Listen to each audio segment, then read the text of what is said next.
The jury will be back in the courtroom tomorrow in the trial of former Uvalde CISD police officer Adrian Gonzales. They got a break today as the defense requested a mistrial after only one day of testimony. Senior crime and justice reporter Rebecca Lopez was in court for what happened.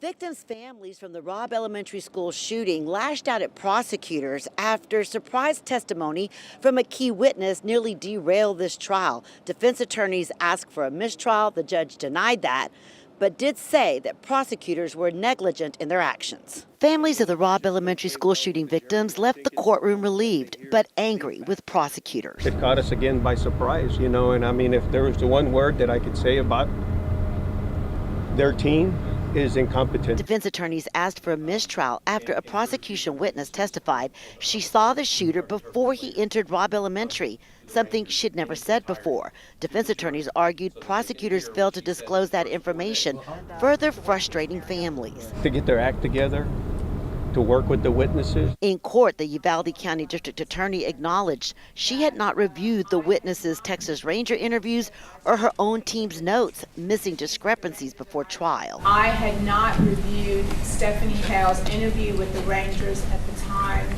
that she appeared for trial preparation. Defense attorneys argued jurors had already heard testimony that could damage their case, which centers on the claim Gonzales never saw the shooter. The new testimony placed both men in the same area. We can't make them unhear what they heard. After a hearing without the jury, the judge denied the mistrial but criticized prosecutors. And I'll say for the record that I find, based upon what we heard yesterday, that this was not an intentional act.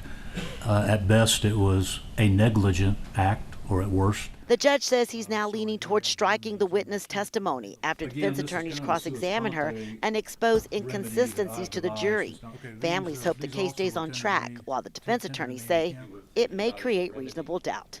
In Corpus Christi, I'm Rebecca Lopez. Testimony is scheduled to resume tomorrow morning at 9. We will have gavel-to-gavel coverage on WFAA Plus beginning at 8:30.